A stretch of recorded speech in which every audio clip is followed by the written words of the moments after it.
Good morning, monsters in suits, angels in disguise, watchers behind glass walls and iron doors. Tell me, how do you prepare for something that doesn't follow the rules of your prophecy? How do you fight what was never meant to exist? You see, they've danced with demons before, faced chaos, survived bloodbaths.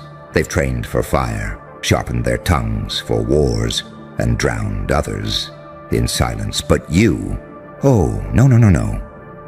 You weren't a demon. You were the reversal of their entire defense system. You were the echo they never expected to turn into a voice. The glitch in their ritual, the ghost in their firewall, the outcome they never coded for. They fought fear before, but you became it. And now they're realizing they weren't battling a villain. They were standing trial in front of something ancient, something sentenced, something returned. See, demons play by rules. You don't. Demons have patterns. You don't. Demons announce their presence. You vanish and then reappear at the moment when their entire structure collapses. They trained for monsters with rage, but no one trained them for the smiling executioner who walks in with silence and leaves behind silence, with nothing in between but cries no one ever hears again. Because you are not the storm. You're the oxygen that makes it spread faster. They thought they were safe because they'd seen hell before. But what they didn't know is that hell had evolved. That fire had learned to wear a heartbeat. That chaos had studied human expression so well. It now wears a calm smile and an unshakable stare. They thought they could box you in. They forgot some things don't come in boxes. Some things burst out of coffins that were never supposed to open. Some things are back. They prayed for strength, but they summoned you. And what scares them isn't your rage, it's your stillness, your ability to sit in the fire and never flinch, to walk into betrayals and not bleed, to hear their whispers and never answer, because they need a reaction. But you're not here to respond. You're here to erode every single delusion they wrapped around their fragile minds. They thought they'd scare you with your past, but you built a castle out of those ashes. They thought trauma would keep you timid, but you stitched your scars into a cloak, and now they can't see the blade until it's too late. You are not their enemy. You are their mirror, and what they see in you is everything they tried to bury in themselves. The hunger, the wrath, the potential, the lack of chains. And that's why they panic, because you're not just unpredictable. You're unbound. You're what happens when someone goes through so much pain that the brain stops flinching and starts calculating. You don't react to pressure. You become the weight that cracks bones. You don't ask for space. You step in like you own the oxygen. You don't run from shadows. You train in the dark. Because you were forged, not born. Designed, not discovered. Not by gods, but by every goddamn betrayal they thought would finish you. And now they can't sleep. Because the same eyes that once looked at you with pity now avoid contact completely. Because there's something in your silence that feels like the start of a sentence. They've survived evil before, but evil follows logic. You don't. You're not driven by revenge. You're driven by equilibrium. You don't want their pain. You want the truth exposed. You don't want justice. You want the system to admit it was never built to handle a variable like you. You are not what they studied. You are what broke the curriculum. They prayed for a storm they could manage, but they got a mind they couldn't map, a heart they couldn't decode, a soul they couldn't kill. And now they're left with their final realization. You can fight demons, but you can't survive something that transcended them. That's you. The final boss, the plot twist, the secret folder they thought they deleted that just popped up again with new evidence and a smile. And it's not even revenge, it's remembrance. You don't need applause. You don't need credit. You don't need recognition. You just want one thing: to show up quietly, unshaken, and remind them. They've never faced anything like this before, and they never will again. But you see, the part that really terrifies them. It's not that you survived, it's that you mutated, that somewhere between the breakdowns and betrayals, between the exile and erasure, you didn't just walk away scarred, you walked away rewired. Different, dangerous, because they've seen survival before. They've applauded it, put it on mugs, slapped it on posters and corporate walls. Resilience, they call it. But you're not resilient. You're recalibrated. You didn't bounce back. You burned the compass. And now you move in ways they can't follow, can't predict, can't even comprehend. You make the room colder just by entering, not because you're angry, but because your presence is a calculation, a reminder that the war isn't fought with fists anymore. It's fought with data, with awareness, with unflinching stillness that makes their masks melt. And let me tell you something about those masks. They were never designed for someone like you. They work on the naive, they work on the desperate, but they fail, comically, fatally, on the one who's already seen what's behind them. You ripped their illusions off years ago. You studied the silence between their words. You decoded their intentions while they were still rehearsing their lines. And that's why they can't sit comfortably anymore. Because you became the glitch in their control system, the misfire, the unexplained anomaly on their performance report, the unedited frame in their propaganda footage. You're what happens when a weapon learns to aim itself. They've fought demons before, yes, but demons still answer to rules, to contracts, to hierarchy. You answer to the mirror.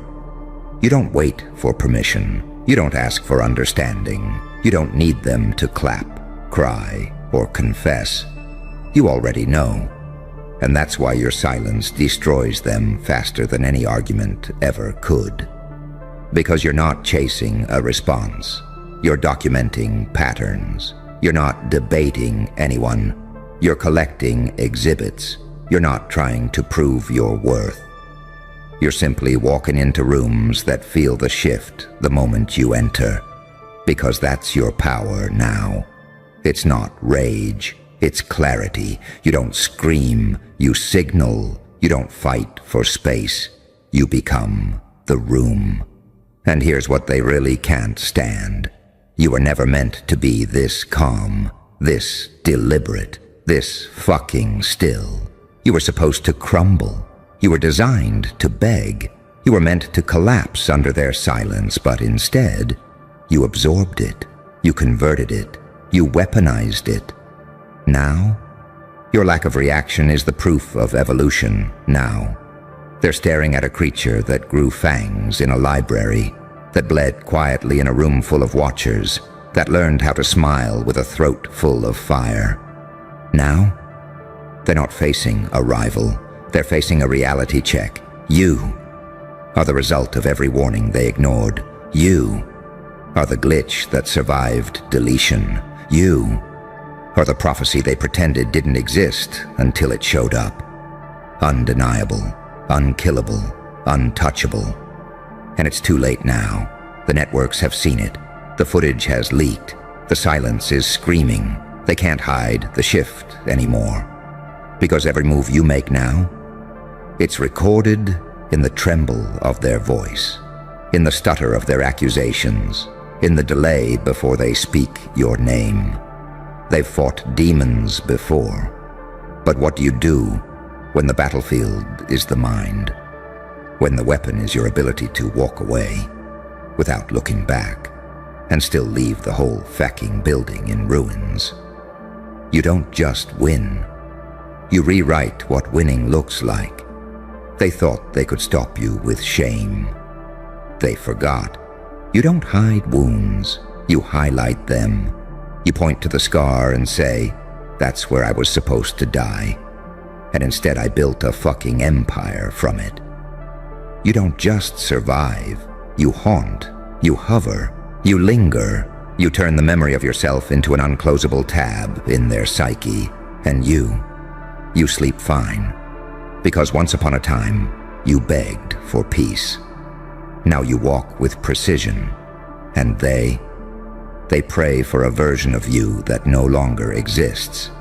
But the one standing here now, this version, this one doesn't knock, this one doesn't ask, this one doesn't wait. This one enters, and this time, no one's walking out the same. Oh, now you're listening. But it's too late for understanding, isn't it? Because once upon a time, you would have explained yourself. You would have softened your edge. You would have toned it down just to make them comfortable inside your storm. But now you just smile, because you finally understand the only language they respect is devastation, and you speak it fluently now. See, they've fought demons before, but demons don't think. Demons don't wait. Demons don't study your psychology while you're sleeping. Demons are predictable. You became the architect of chaos. You are what happens when someone is exiled from every place they called home. And instead of dying, they start building a cathedral out of rejection, one brick per betrayal, one window for every whisper, one altar for every unspoken scream they thought you swallowed.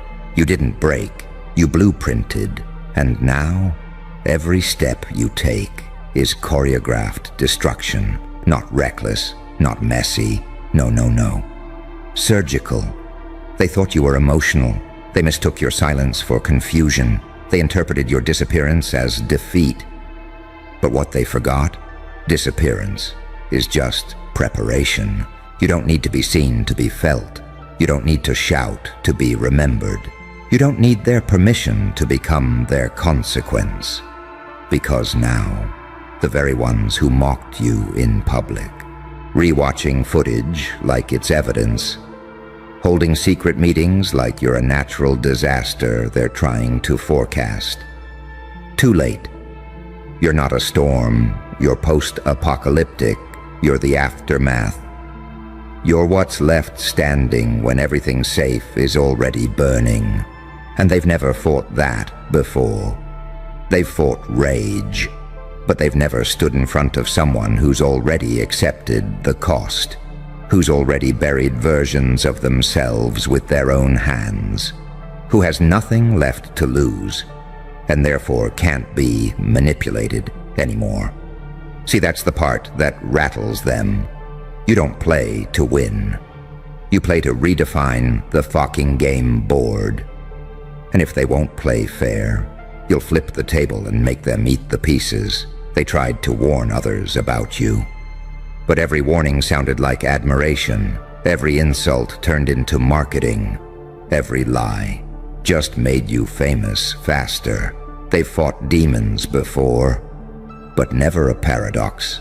Not a being who feels everything and shows nothing, who carries holy fury in one hand and surgical patience in the other, who can outbleed the martyrs and outthink the masterminds, all while smiling like he knows something they don't. Because you do. You know none of them are ready for the version of you that no longer flinches, the version that doesn't want revenge, just impact, just change, just to walk into a room and make the air feel like it's holding its breath. And it is, because now their bones know before their brain does. Their nerves spike before they even see you. Their spirit clenches like it's trying to hide something it knows you'll recognize. That's the power of someone who evolved through pain.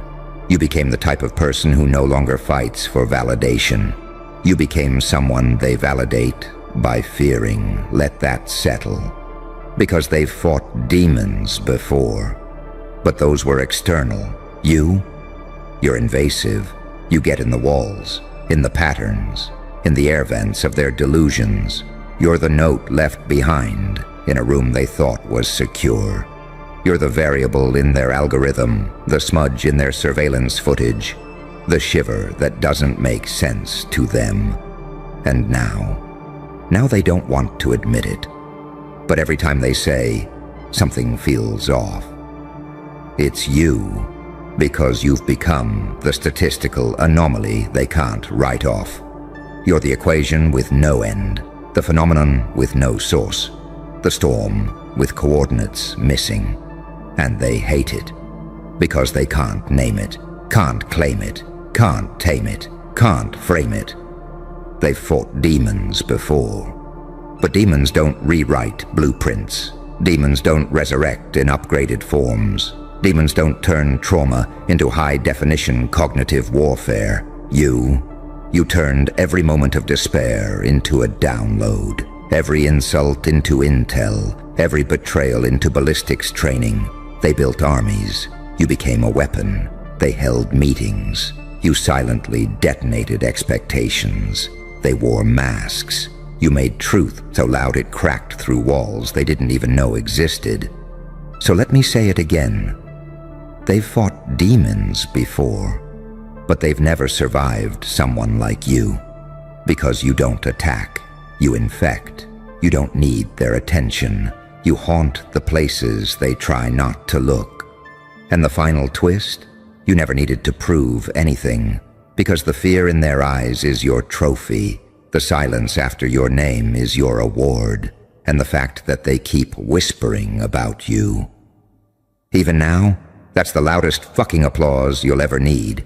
You want long? You want deep? Then brace yourself, because the final form of someone like you, it's not loud, it's not angry, it's not even vengeful, it's quiet, unshaken, deliberate. Because when the warrior evolves into the watcher, when the target becomes the algorithm, when the one they tried to dismantle starts walking like he owns the blueprint, that's when the real panic begins. You see, they've fought demons before. Demons wear rage on their sleeves. Demons are chaotic but predictable. Demons come with screams, fire, claws, horns. But you show up in a pressed jacket, dry hands, unbothered breath, and eye contact that makes the entire bloodline feel exposed. You're the error message they can't bypass, the recurring nightmare they wake up from, only to realize it's still happening. Because you didn't just rise, you resurfaced, upgraded. You don't roar, you record, you read patterns, you run diagnostics on entire generations before you speak a single fucking word. You don't raise your voice anymore. Because your presence is already a raised weapon. And the twisted part? You earned this power the way most can't even imagine. By losing everything. By watching people you trusted sharpen knives with your name on them. By silently suffocating under the weight of rooms that clapped for you, only when they thought you were losing. You learned, didn't you, that survival is just step one, that thriving is just revenge disguised as patience, that the most dangerous being in any room is the one who already died and came back with receipts. And now you walk in silence because you already heard everything they said about you behind closed doors. You already decoded the smiles. You already memorized the betrayal. You already outlived the sabotage. And what they don't understand is your power didn't come from some motivational quote. It didn't come from a book. It didn't come from a mentor. It came from war, from invisible war, spiritual, mental, legal, ancestral, from years of being the efficing target while everyone acted like they couldn't see it. And what makes you unstoppable now? You don't want to win. You want to restructure reality. You want to walk into a system and make it short-circuit, not with a bomb, but with proof that you exist differently. Because you are no longer a person. You're a disruption. You don't just expose lies. You expose comfort. You expose dependency. You expose fragility disguised as control. You expose every single defense mechanism they built and override it with a glance. They've fought demons before. But demons don't illuminate. Demons don't expose truth. Demons don't make people realize they were never ready for accountability. You do. You walk in, and everything fake starts to flicker. You open your mouth, and masks start to peel. You exist, and the room remembers its sins, because now you're no longer in the fight. You are the verdict. You are the sentencing. You are the fucking footage they can't erase. And still,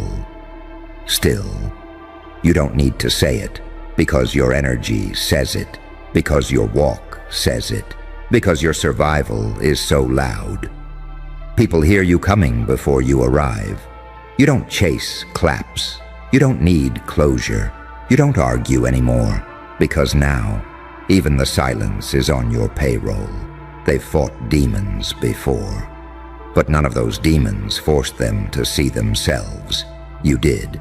You flipped the mirror, you turned the lens around, and now they're stuck seeing exactly what they did, and exactly who they lost. You. And there's no fucking coming back from that. Because the truth is, you were never meant to be handled. You were never meant to be understood. You were meant to rewrite how power is perceived. And you did. No speech, no press release, no outburst. Just results that crippled their hierarchy. You bent the laws of probability. You ruined the data. You erased the predictions. And now they're just sitting there, analyzing you like a case study that shouldn't exist. But you do, and you walk free. Not because the world made space for you, but because you carved it out with your fangs. So if they're watching, good. Because this isn't revenge. This is witnessing. This is accounting. This is what it looks like when someone who wasn't supposed to survive becomes the evidence that none of their rules were real. Now they know. They've fought demons before. But this is what happens when pain learns how to code and builds a goddamn monster that remembers everything. Well. Look at you. Uncelebrated, uninvited, underrated, and yet, somehow, unignorable. You walk into rooms that go quiet. You leave, and the silence becomes a storm. Your name doesn't echo through applause. It reverberates in back channels, in group chats, in nervous glances, in whispers that sound more like prayers or warnings, depending on who's listening. They don't clap for you because clapping is public. Clapping is admitting. Clapping is saying, this person made me feel something, and God forbid they admit you did that. God forbid they admit that the one they laughed at is now the standard they secretly study. But don't be fooled. They saw everything, every move, every evolution, every scar that didn't kill you, but reshaped you into something they can't classify. You're not their peer anymore. You're their problem. See, the paradox is this: they won't support you in sunlight, but your shadow walks home with them. They scroll past your posts in public, but save them in private folders titled Inspiration. They say you changed, but the truth is, you just started behaving in ways their masks couldn't survive around. They don't hate you. They fear what you represent. You became the living, breathing receipts of what happens when someone refuses to stay dead, When someone stops auditioning for validation and starts writing death warrants in silence. They whisper your name like a curse because in their world, you're the glitch in the code. A reminder that control is an illusion, that their little kingdoms of fake smiles and safe dreams can be obliterated by someone who chooses madness over mediocrity. They want to cancel you, but you're uncancelable. They want to outgrow you, but your growth wasn't linear. It was violent, chaotic, sacrilegious. You crawled through hell, not to escape it, but to own it, to wear the flames like a second skin. Now every step you take smells like smoke, and every word you say carries ashes of who you used to be. You didn't level up. You self-destructed and built something non-human in its place. So now, they study you in silence. They take notes, like it's an exorcism. They try to decode your next move, like it's a cipher from a demon's playbook. And isn't that beautiful? They denied you applause, but now you haunt their curiosity. They denied you praise, but now they pray you never aim your silence at them directly. Because in a world addicted to noise, your lack of validation seeking feels like a threat. They don't clap for you out loud, because to them, your victory is a mirror, one that exposes everything they're pretending to be.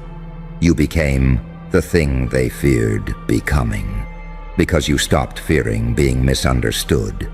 And now every moment they spend hiding behind normal is a silent admission that they'd kill for even a taste of your freedom. But freedom has a cost, and you paid it in pain, in betrayal, in nights with no applause, no reassurance, no guidebook. Just your rage, your intuition, and the kind of clarity only darkness can teach. They whisper your name now like a secret, because saying it too loud might conjure you. And deep down, they know. You're not a person anymore. You're a reckoning, a prophecy fulfilled, a demon birthed by denial, who now walks the earth in the skin of someone they should have believed in, and they know it's too late. So keep walking, keep building, keep staying unpredictable. They'll never clap. But their trembling tells the story. Their silence, that's the standing ovation. Their whispers, that's the funeral hymn. For who they thought you'd stay, and you're already gone, but your name stays behind like smoke in their lungs, unshakable, undeniable, unkillable. A curse they cast upon themselves when they chose jealousy over faith. And now they whisper it, like a warning, like a prayer, like the last thing they say before the lights go out. You. Ah. You can feel it now, can't you? That pressure building behind your name. Not because you asked for a crown, but because you stopped asking for permission. See, people don't fear monsters they can see coming. They fear the ones they ignored until it was too late. You weren't loud. You weren't flashy. You didn't throw tantrums for attention or beg for seats at fake tables. You were silent, strategic, deadly. You moved like a rumor and became a reality that rewrote the rules. They whispered because they sensed it before they understood it. The shift, the change, the contamination of their comfort zones by your very existence. And now they're stuck in this loop. They don't want to admit you inspired them, because that would expose the hierarchy is gone. That there's no top floor anymore. You blew the building up from the inside. You weren't climbing the ladder. You were setting fire to it, so no one could gatekeep the sky again. They thought they could silence you by exclusion, but you mutated in isolation. You became unmonetizable, unpredictable, and unmanageable. A variable they can't factor into the algorithm, a ghost in the system. And now, you haunt metrics. You ruin their confidence. You interrupt their plans, your moves. They're case studies now. Boardrooms are built around trying to stop what you already finished. They whisper your name like a curse because your blueprint is sacrilege to everything they were taught. Be polite. Stay small. Don't upset the network. Don't outshine the mediocre. Don't scare people by being too different, too smart, too fast, too much. But you were born too much, and instead of shrinking, you became more. You weaponized your wounds. You mastered the art of masking madness with manners. You used pain as pre-workout, revenge as vitamins. You didn't just heal, you weaponized your healing. You didn't just bounce back. You transformed so violently, they needed a new language just to describe you. And since they didn't have one, they started whispering instead. Because that's what people do when they witness something that doesn't fit their script. They whisper, they speculate, they envy, they warn others. Don't get too close to them. They're different now. They're not the same. They've changed. Oh, haven't you? Not the same? Damn right you're not. You're the threat now. Not because you destroy, but because you expose. You make people realize how small their dreams were, how much potential they buried to fit in, how much truth they swallowed just to stay loved. And you? You stopped swallowing. You started spitting fire in rooms full of gasoline smiles. And now, they're watching you burn down the fake with a grin. They whisper because they can't stand the sound of their own mediocrity in comparison to what you've become. You're a reminder that the cage was always open. They just never dared to leave. And now, you walk freely, while they rot politely in compliance, wearing masks, following scripts, fighting for trophies you've already melted down and turned into weapons. You are their myth, their folklore, the what if they'll tell their children about. What if I had gone for it? What if I didn't quit? What if I didn't laugh at them when I could have helped? But it's too late now. The show's over, and the footage. It's already being archived under the one we should have believed in.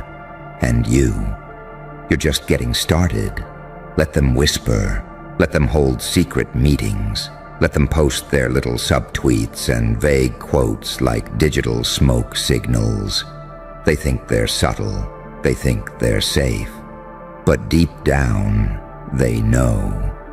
You don't need to announce yourself anymore. Your absence causes more chaos than their entire existence. You don't need applause. You're powered by evidence, by execution, by evolution, by that look in their eyes that says, how the hell did they survive that? You know how? Because you stopped needing them. You became unclappable, unfollowable, unforgivable, unforgettable. And that's why they whisper your name now. Not out of admiration, not out of love, but out of fear. Fear that you're the prototype. Fear that you're not done. Fear that you might return, not with a scream, but with a smirk. Because what you are now, you're what happens when the villain wins. See, they don't fear the you they used to mock. They fear the version that came back immune. Immune to shame, immune to their labels, immune to being triggered by opinions you never subscribed to in the first place. You see, when you evolve in silence, they think you're suffering. But you weren't breaking down. You were recalibrating. You weren't being destroyed. You were becoming dangerous. And by the time they noticed, it was already too late to stop it. They missed their chance to clap when it was safe to support you. Now they fear your glow might expose what they buried, so they pretend not to see you, pretend not to care, pretend you didn't just flip the entire fucking system on its head without a single sponsor, a single cosign, or a single plea for validation. But in private, that's where the real show begins. Behind closed doors, late at night, in whispered conversations between people who swore they'd never mention your name again. You became the ghost in their data, the virus in their beliefs, the face they see when their own reflection looks tired. Because here's the catch: you didn't just win. You did it without playing their game.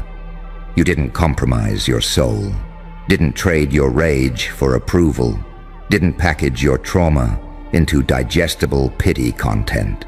You took it all, the pain, the doubt, the betrayal, and forged a weapon so sharp it silences entire lineages. That's why the whispers started. Because they realized you weren't just different. You were dangerous to the entire structure. They can't celebrate you. Because to celebrate, you would be to admit they chose comfort over confrontation. That when it was their turn to rise, they folded. And you folded the fucking map and created your own coordinates. Now every time you show up, even just existing, it reactivates their shame files.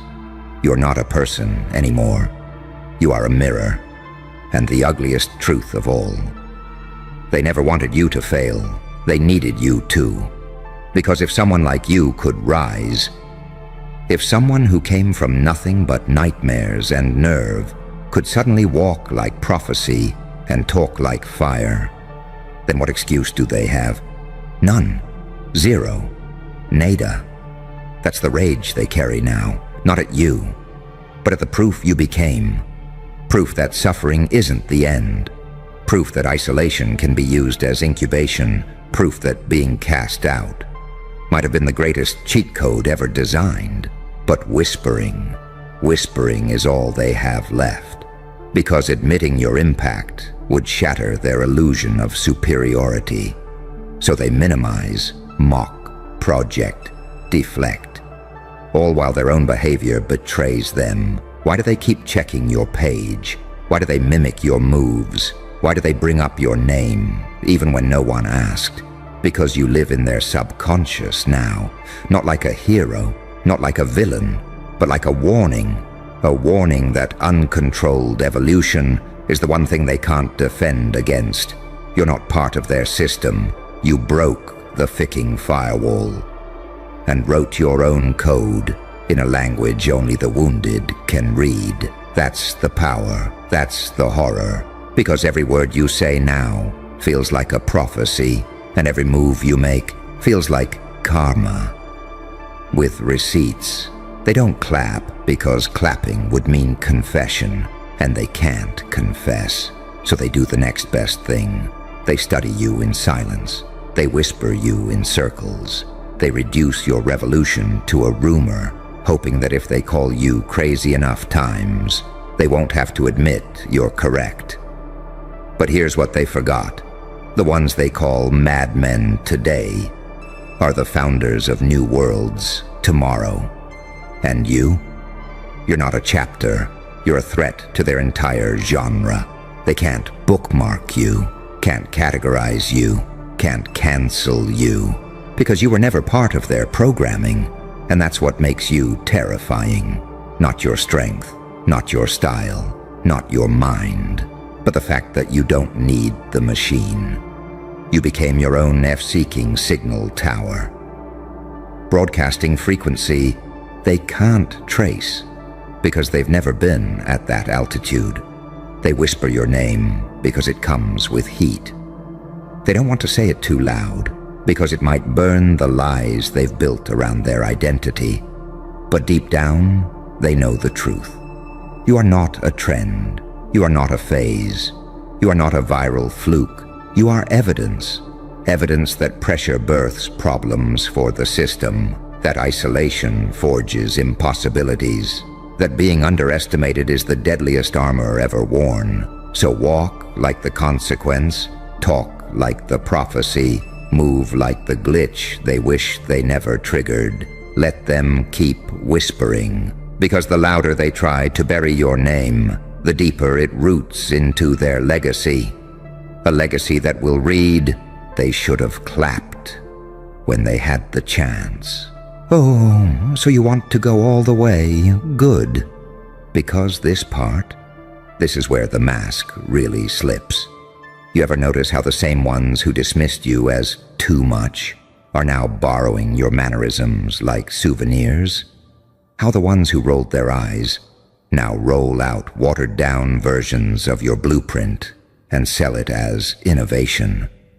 That's what they do when the truth is too radioactive to touch directly. They whisper and then they imitate behind closed doors. Because if they had to credit you publicly, it would redefine the entire food chain. Let's be real. They didn't want to clap because they knew what would follow.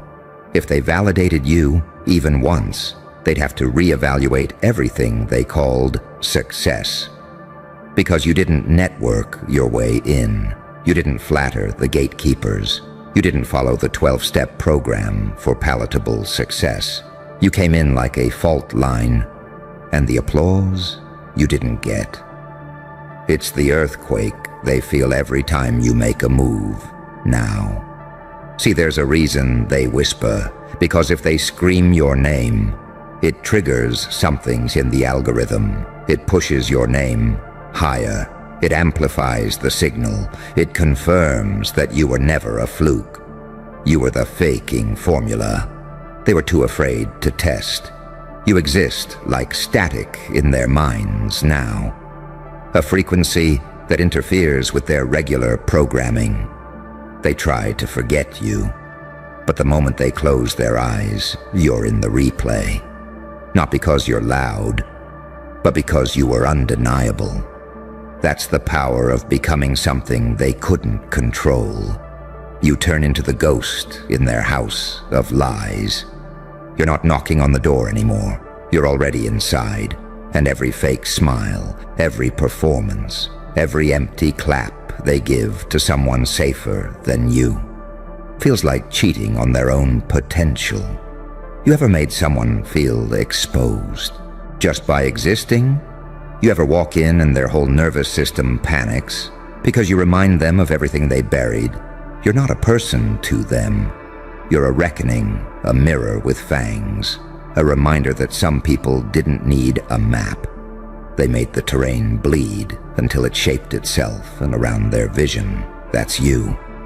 The problem child turned blueprint. The outcast turned oracle. The villain turned vantage point. That's why they don't clap. Because deep down, they know this story was never supposed to end with you winning. You were supposed to break. You were supposed to beg.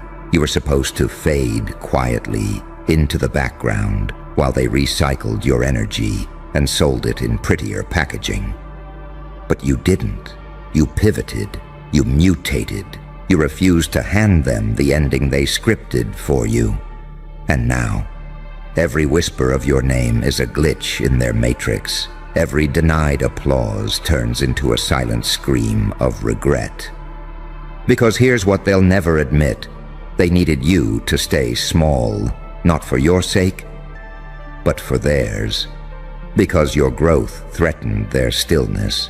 Your voice threatened their silence. Your fire made their comfort look like cowardice. You're not controversial.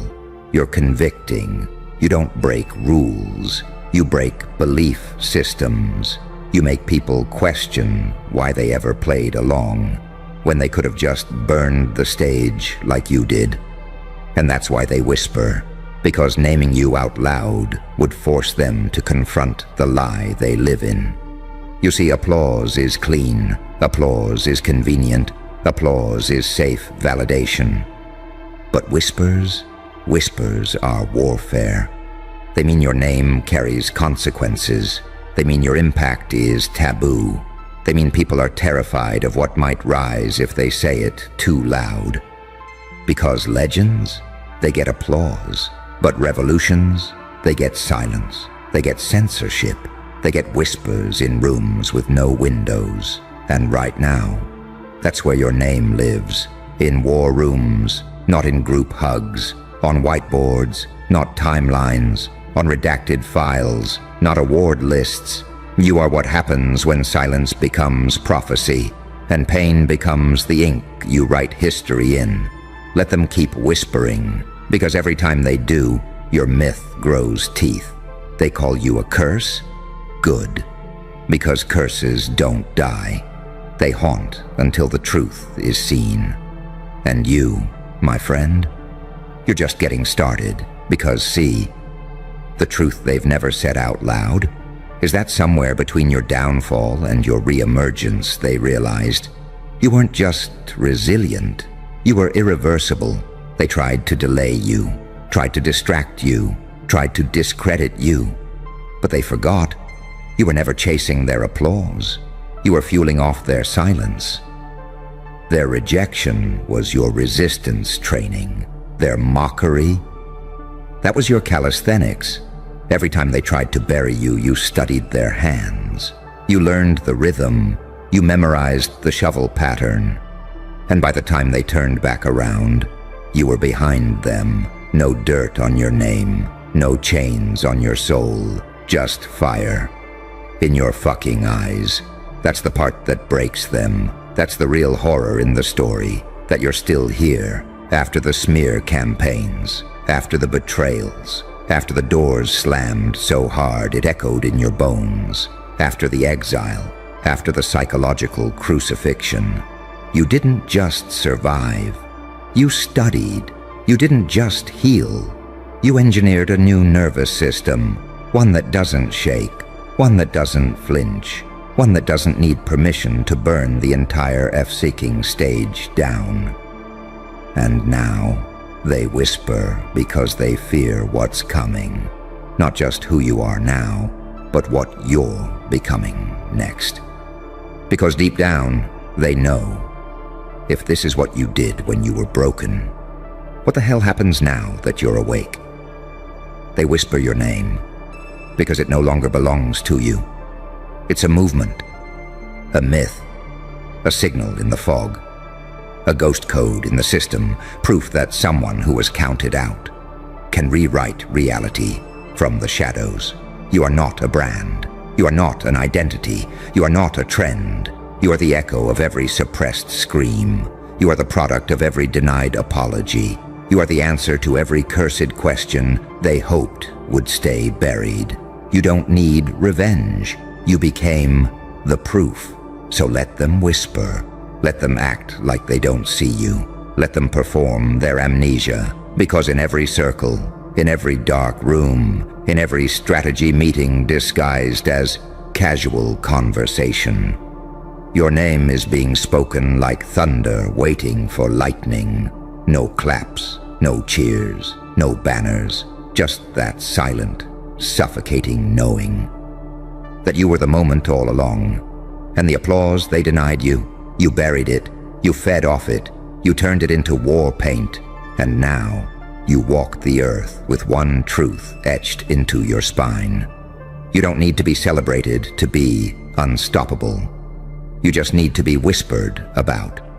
Like a curse no one's brave enough to say twice. So go ahead, smile. Because in the silence of your absence, their world is still shaking. Oh no. Oh, you have no idea what you just caused. Welcome back, beautiful nightmare. Silent assassin. The one they swore they'd forgotten but can't stop whispering about at 3 a.m. when the guilt gets too heavy. You should see what's happening right now. You should see the absolute pandemonium, the chaos, the beautiful poetic destruction that erupted the moment someone, somewhere, in some sad little gathering accidentally said your name out loud. It slipped. One syllable, maybe two, and the entire room went silent, frozen, like someone just summoned a demon they weren't prepared to face. And then, and then, it started. The blame game, the finger pointing, The voices rising, the accusations flying like grenades in a war nobody wanted, but everybody's too deep in now. They're at each other's throats, literally.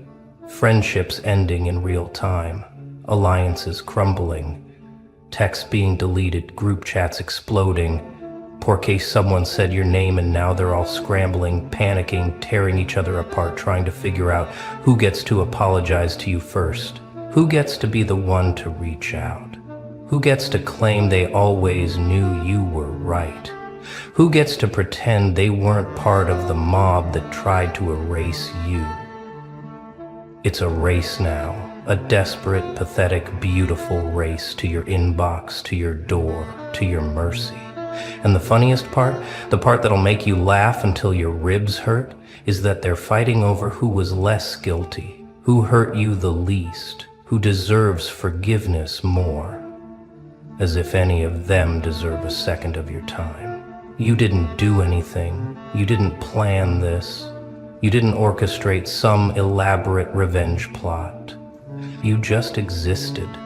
You just kept walking forward, kept breathing, kept building yourself in the shadows while they convinced themselves you were gone, defeated, broken beyond repair. But someone said your name, and the spell shattered. The illusion collapsed. And now they're forced to confront the truth they've been running from for months, maybe years. That they were wrong, that you weren't the problem, that everything they said about you, everything they convinced themselves was true, was just projection, just fear, just their own inadequacy reflected back at them. And now they're drowning in it, choking on the guilt, begging the universe for a chance to make it right. But here's the thing. Here's the beautiful, devastating thing. You don't owe them that chance. Let me paint you the picture. They were all gathered. Maybe it was a party. Maybe a casual dinner. Maybe just another boring night where they pat each other on the back and pretend their lives have meaning. And they were laughing. They were comfortable. They had moved on, or so they thought. They had buried you in their minds, sealed you in a box labeled past mistakes we don't talk about. But then someone, probably tipsy, probably careless, probably haunted by memories they couldn't shake, said your name just like that. No warning, no context. Just your name floating into the air like smoke, like poison, like a curse they couldn't take back. And the energy shifted instantly. You could feel it even if you weren't there. The temperature dropped. The laughter died. Eyes darted around the room, searching for someone to blame, someone to redirect the discomfort onto. And that's when it started. Someone tried to laugh it off. Someone else got defensive. Someone mumbled something about how you were probably fine. Someone else snapped back, saying they never should have done what they did. Voices started overlapping. Accusations started flying. You abandoned them first. No, you were just protecting yourself. You always took their side. You never had my back. You were the one who started the rumors. You were the one who stayed silent, and before anyone could stop it, before anyone could regain control, the room erupted. Phones were grabbed, screenshots pulled up, old messages dissected, timelines compared, everyone trying to prove they were less guilty than the next person, everyone trying to rewrite history in their favor. Everyone terrified that you might never forgive them, but even more terrified that you'll forgive someone else first. Because that's the real fear, isn't it? That someone else will get to you before they do. That someone else will get the closure, the redemption, the chance to be in your life again. And they'll be left outside, watching through the window, knowing they lost their chance, knowing they fumbled the best thing that ever happened to them. So now it's war. Friendships fractured beyond repair. People who used to ride or die together now can't even be in the same room. All because your name was said. All because the ghost they tried to bury crawled back up and reminded them that some presences can't be erased. Some people leave marks too deep to cover. And you were never just a person to them. You were the standard, the mirror, the uncomfortable truth they couldn't face. And now that truth is staring them down, and they're imploding. So now they're plotting. They're strategizing. They're drafting paragraphs in their notes app at 2 a.m., deleting and rewriting 100 times because nothing sounds right. How do you apologize to someone you tried to destroy? How do you ask for forgiveness from someone you treated like they were disposable? How do you look someone in the eye, even through a screen, and admit you were wrong when you spent months convincing yourself you weren't? They are scrolling through your profiles, analyzing your recent posts for clues. Are you happy? Are you thriving? Are you still hurting? Would you even read their message, or would you block them instantly? They're asking mutual friends if you've mentioned them. They're checking to see if you've softened, if time has made you more forgiving, if maybe, just maybe, you're lonely enough to accept a half-baked apology. And the competition is vicious. They're undermining each other. She never really cared about you like I did, who was always jealous of you. She's the one who spread the worst rumors. He's only reaching out because he needs something. They're tearing each other down in group chats they think are private, exposing each other's dirt, revealing secrets they swore they'd take to the grave, all in the name of being the first one back in your good graces, all because they know deep down that you're the prize, not them. You're the one who got away. You're the one who evolved. You're the one who turned pain into power while they stayed stuck in the same loops, the same patterns, the same shallow existence they convinced themselves was enough. But it's not enough. Not anymore. Not after they saw what you became without them. Porque? Here's what really happened when you disappeared. You didn't fall apart like they predicted. You didn't beg to come back. You didn't spiral. You rebuilt. You leveled up. You became the version of yourself they were always too intimidated by. The version that didn't need their approval, their validation, their fake love disguised as friendship. You stopped explaining yourself to people who were never going to understand. You stopped performing for audiences that only wanted to see you fail. You stopped waiting for apologies from people who can't even apologize to themselves. And that silence, that distance, that refusal to engage, it haunted them. It ate at them. It made them question everything. Porque if you could walk away and be fine, better than fine, thriving, what did that say about them? What did that say about their worth, their importance, their role in your life? So now they're desperate. They're composing essays disguised as text messages. They're rehearsing phone calls in the mirror. They're asking everyone they know if they think you'd respond. They're checking your last active status obsessively. They're drafting emails with subject lines like "I'm sorry" and "Can we talk?" and "I've been thinking about you," and deleting them before they hit send because they're terrified of rejection.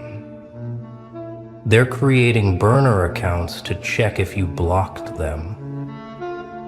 They're asking siblings, cousins, anyone connected to you if you ever mention them. They're showing up to places they know you used to frequent, hoping to run into you accidentally, on purpose. They're buying things they think you'd like, planning grand gestures they'll never have the courage to execute. All of this chaos, all of this pain. Porque someone said your name and reminded them that you were real, that you mattered, that they lost something irreplaceable. But let's talk about what they're really fighting over. It's not just about apologizing. It's not just about clearing their conscience or feeling less guilty. It's about access. Access to you, access to your energy, your presence, your light. Porque they remember what it felt like to be around you. They remember how you made rooms brighter just by walking in, how you made conversations deeper just by listening, how you had this way of making people feel seen, heard, understood in ways nobody else could replicate. They remember the late night talks, the inside jokes, the moments where you showed up for them when nobody else did. They remember how you gave them chance after chance after chance, even when they didn't deserve it. And they took it for granted.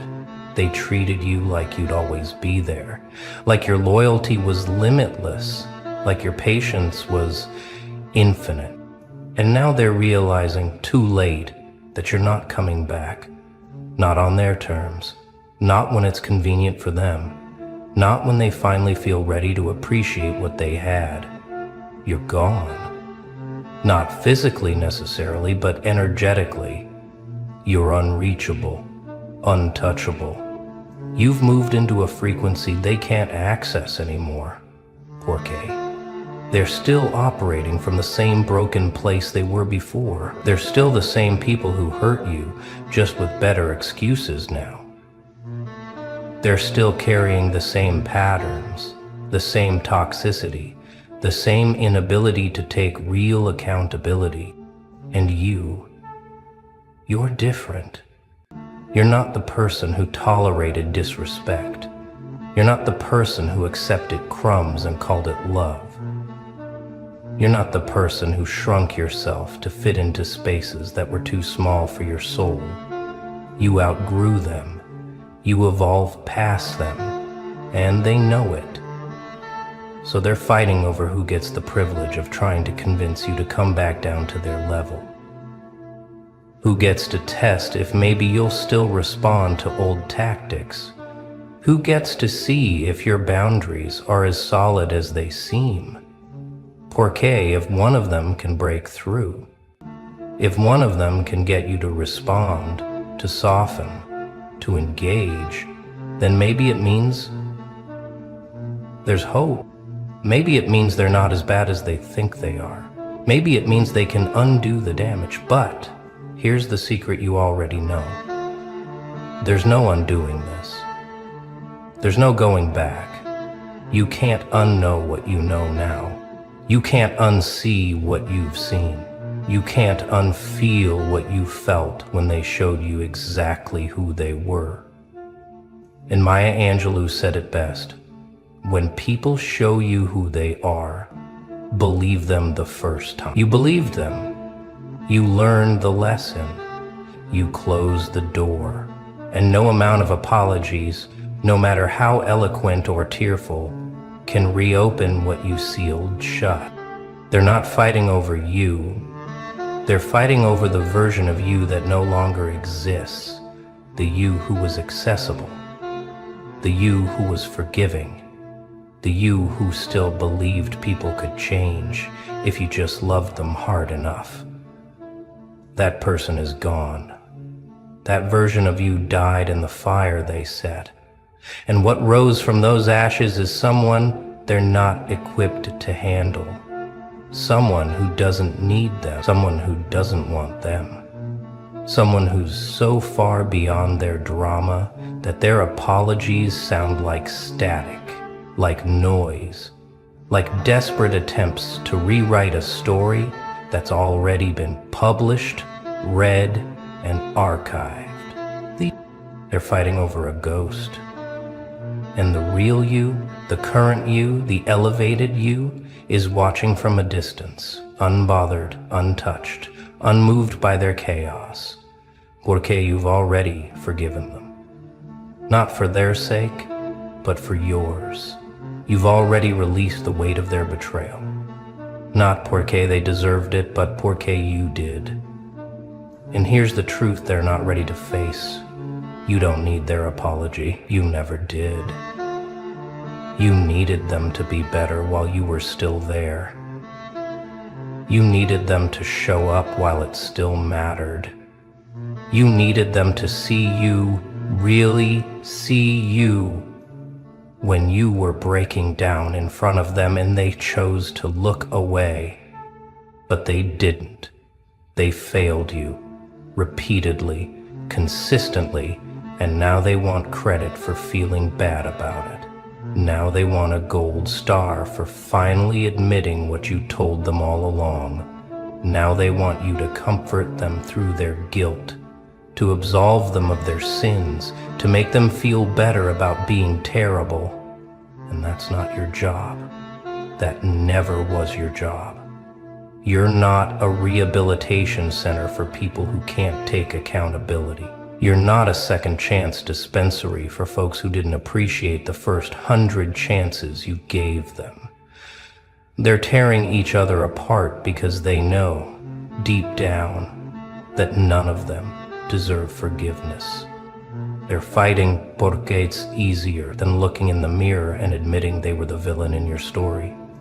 It's easier to blame each other, to say she was worse or he started it, than to sit with the reality that they all participated. They all watched. They all stayed silent when you needed voices. They all chose their comfort over your humanity, and now they're paying the price. Not porque you're punishing them. You're not. You're just living. You're just thriving. You're just existing in peace while they rot in their regret.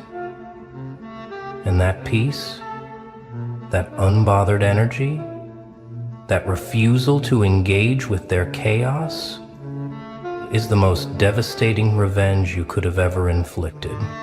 You didn't have to say a word. You didn't have to plot. You just had to become someone they can't reach. And that's exactly what you did. They thought you'd come crawling back. They thought loneliness would break you. They thought you'd miss them so much that you'd overlook everything and welcome them back with open arms. But you didn't.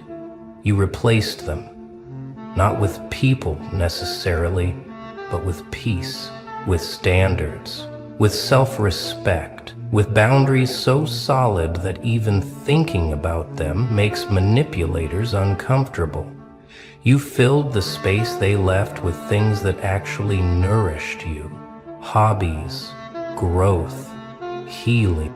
People who earned their place instead of demanding it. And now they're realizing they weren't irreplaceable after all. They were just placeholders, temporary characters in your origin story. The obstacles you had to overcome to become who you're meant to be.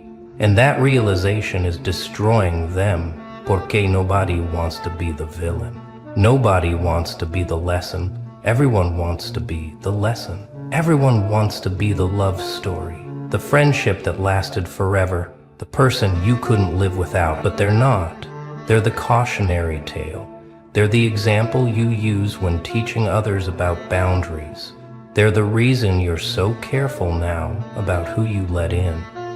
They're the scar tissue that made you stronger. And deep down, they know this. They know they're not getting back in. They know the apology, even if you accept it, won't restore what was. They know too much damage was done.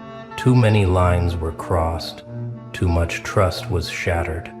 But they're fighting anyway. Porque humans are funny like that. We fight hardest for what we've already lost. We want most intensely what we can't have. And you've become the thing they can't have. The person they can't manipulate. The soul they can't dim. The presence they can't ignore. And it's killing them softly, slowly, permanently. And you don't even have to do anything, you just have to keep being you. Keep glowing, keep growing, keep existing in a frequency so high that their guilt can't even reach you anymore. Do you understand the power you hold right now? Do you see it? You're not even in the room. And you're the only thing anyone can talk about. You're not participating in their drama, and you're still the main character. You haven't said a word, and you're controlling the entire narrative just by existing somewhere they can't reach. That's not luck. That's not coincidence. That's the result of every time you chose yourself when it was hard. Every time you walked away when it hurt. Every time you said no when yes would have been easier. Every boundary you set. Every standard you refused to lower. Every moment you chose peace over proving a point. It all led to this. To you being so far removed from their chaos that you're untouchable. To you being so healed that their toxicity can't even graze you anymore. They're fighting over who was less terrible. Okay, they're hoping whoever wins gets a chance to be near you again. Gets to orbit your energy again. Gets to benefit from your presence again. They remember. Oh, they remember. They remember what it felt like to be chosen by you. To be loved by you. And they absolutely know they'll never find it again. You weren't just another friend. You weren't just another connection. You were the real deal. The authentic one. The person who showed up consistently, loved deeply, gave freely, and they fumbled you. They disrespected you. They treated you like you were replaceable. And now they're learning the hardest lesson of their lives. Some people you lose will haunt you forever. Some mistakes you make can't be undone. Some bridges you burn can't be rebuilt. And you're that bridge. You're that person. You're that haunting. And here's what makes this even more beautiful. You don't feel powerful, poor K, you're hurting them. You feel powerful, poor K, you're free from them. You're not waking up thinking about revenge. You're waking up thinking about your goals. You're not checking their profiles obsessively. You're building your future. You're not trying to make them jealous. You're genuinely happy, and happiness is something they can feel, even from a distance. Something they can sense in the way you move through the world now, and it's making them crazy. Okay, they thought taking you down would elevate them. They thought dimming your light would make theirs brighter, but it didn't. It just showed everyone how much they needed you to shine, how much they relied on your energy to keep their little circle interesting, how boring they are without you to bounce off of. You were the catalyst. You were the glue. You were the one who made things matter. And they didn't realize it until you were gone. And now they're scrambling. Now they're performing. Now they're trying so hard to fill the void you left. But nothing works, Borquet. You can't replace authentic with artificial. You can't replace depth with surface-level nonsense. You can't replace someone who genuinely cared with people who just pretend to. The world doesn't fear the man who screams. It fears the one who grins through the fire. They watch you, waiting. Their eyes burn with frustration. Their words drip with venom. They throw their worst at you, hoping, begging for a reaction. But you just stand there, silent, untouched. A smirk curling at the edge of your lips. It kills them. Because people don't hate the weak. They don't hate the desperate. No. They hate the ones they cannot break. The ones who refuse to play along. They want you screaming, crying, proving that their words hold weight. But when you don't flinch, when you laugh instead, that's when their mask slips. That's when their fear begins. They call it arrogance, coldness, heartlessness. But deep down, they know the truth. You've won. The moment you stop caring, The moment their opinions no longer hold chains around your throat, you become untouchable. And that's when they start to panic. When a puppet refuses to dance, the puppeteer starts to tremble. They built a world where you were meant to react, where every insult was supposed to sting, every betrayal was supposed to break you, every rejection was supposed to make you question your worth. They programmed you like a machine, pushing buttons, pulling strings, expecting you to dance on command, but one day, you stop. No rage, no tears, no desperate attempts to explain yourself, just silence, just stillness. And suddenly, they don't know what to do. The game they played for so long, ruined. The control they had, gone. Because what's a puppeteer without a puppet? A king without a throne? They start shaking. They whisper behind your back. He's changed. She doesn't care anymore. Damn right. Because the moment you stop playing their game is the moment they start fearing yours. People like control. They feed off reactions. They live for the power of making you feel less than them.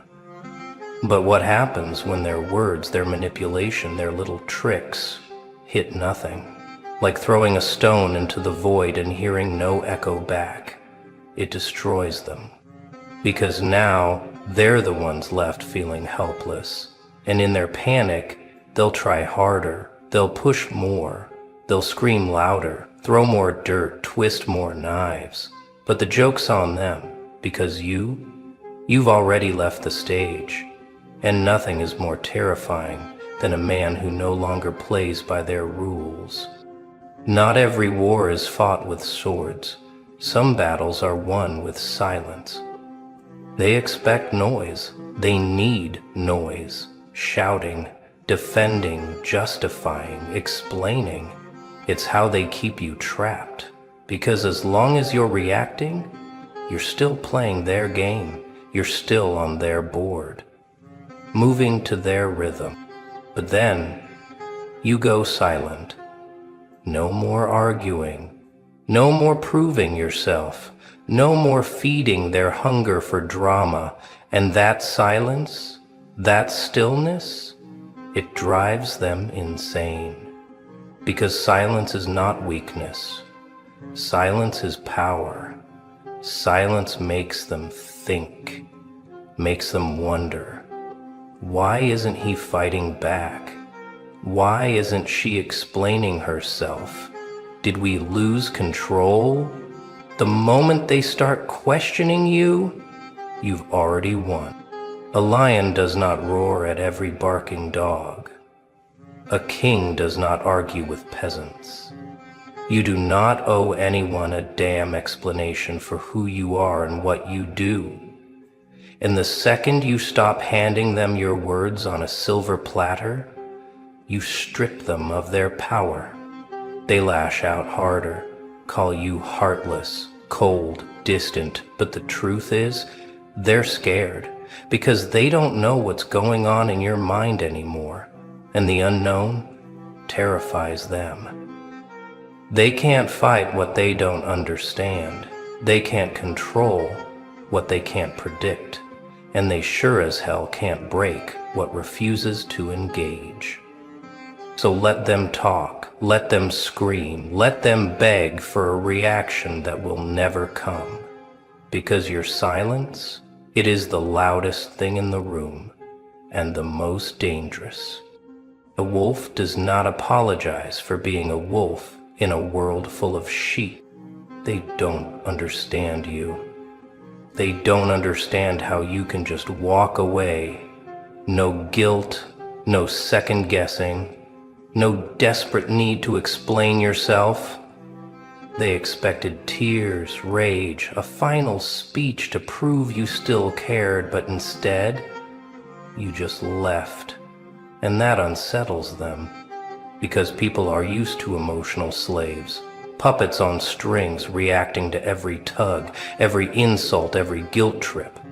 They need to matter in your mind, but when you cut the cord, when you show them that they are nothing more than a passing shadow in your world, that's when the fear sets in. They call you cold, heartless, emotionless. They say you change, but what they really mean is you stopped being easy to manipulate. You stopped giving them access to your emotions like a free buffet. You took your power back, and they hate that.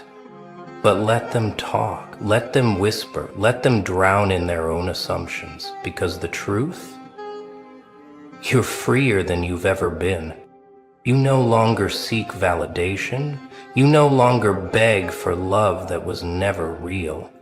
You no longer stay in places that drain you just to prove you're a good person. You walk away. Without a word, without regret, without looking back. Because true strength, it isn't found in fighting battles that don't matter. It isn't found in arguing with people who will never understand.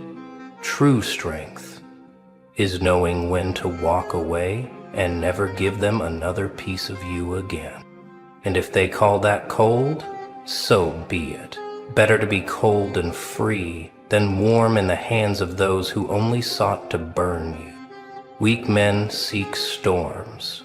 Strong men become the storm. They poke, they prod, they whisper. They throw little jabs disguised as jokes, laced with venom, just waiting for you to snap.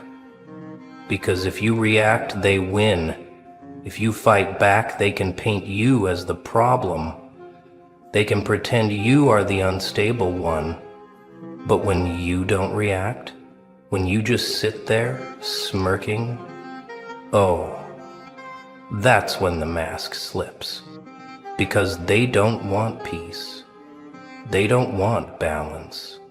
They need chaos. It's their fuel, their identity.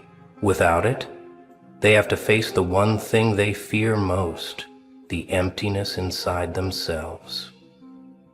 And when you refuse to give them that fight, when you deny them the drama they crave, they unravel. They will throw everything at you. Insults, lies, guilt trips. They will twist your words, rewrite history, create stories to pull you back into their world, because they need your attention. They need your energy. Without it, they are nothing. But here's the secret. You don't need them. You never did.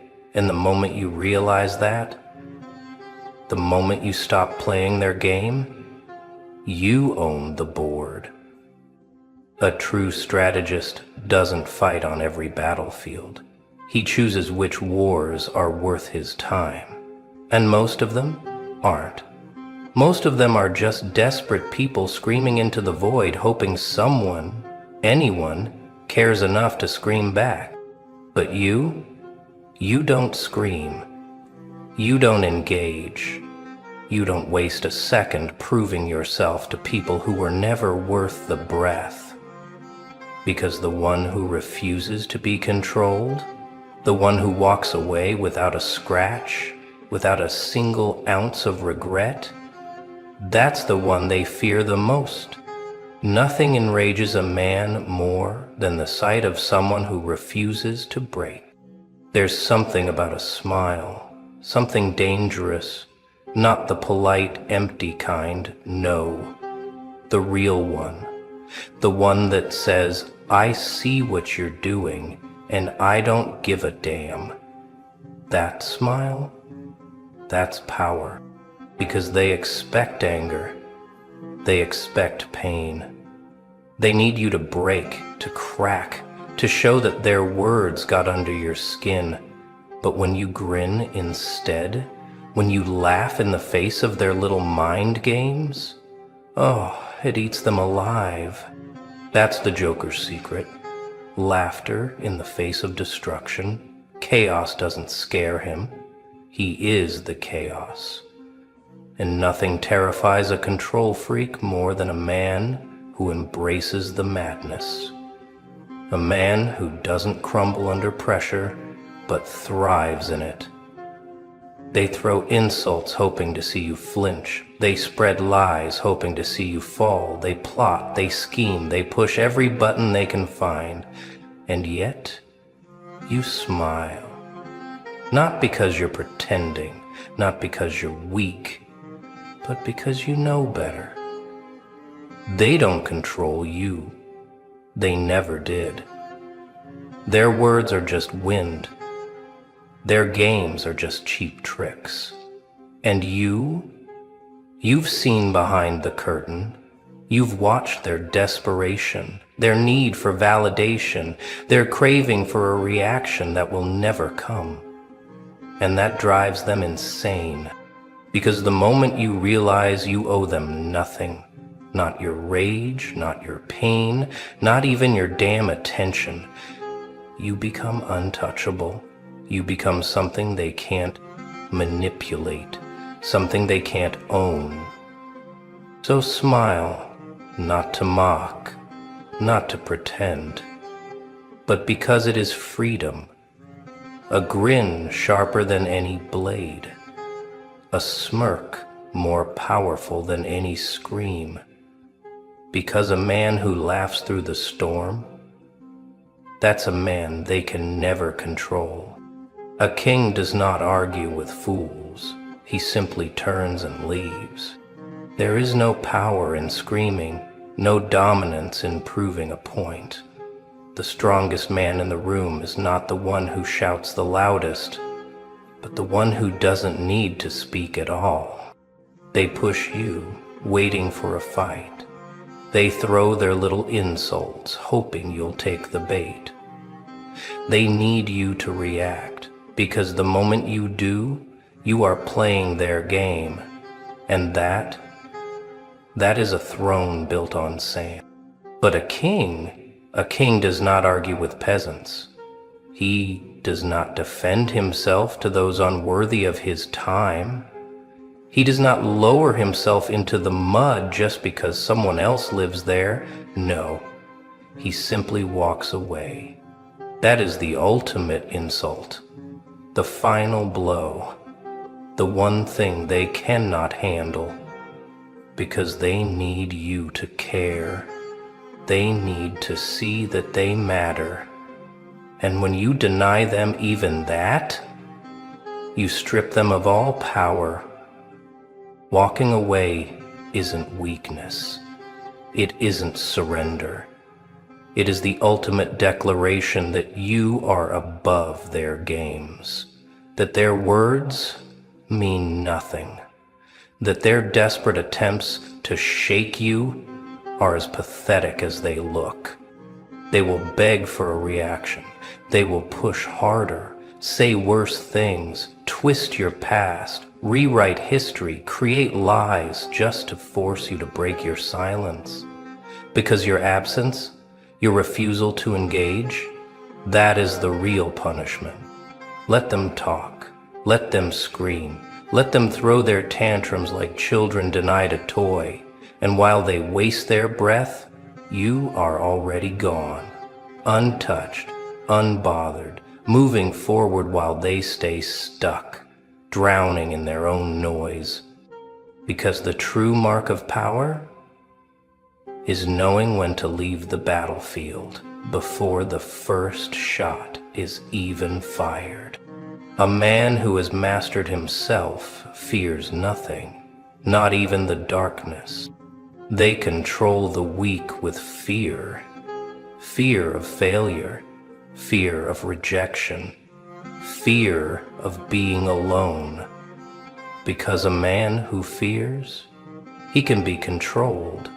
He can be led, he can be broken.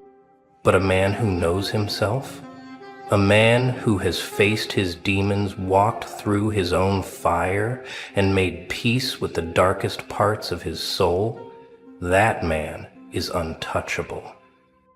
They can't use your past against you when you've already embraced it. They can't shame you with your flaws when you wear them like armor. They can't break you because you've already been broken, and you built yourself back up. People don't fear the loudest man in the room. They don't fear the one who brags, who boasts, who pretends to be strong. No, they fear the silent one, the man who stands still while others tremble, the man who does not flinch.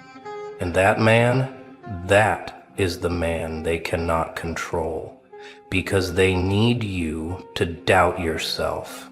They need you to second guess. They need you to be uncertain so they can feed you their version of who you should be. But when you know yourself, they have nothing left to hold against you.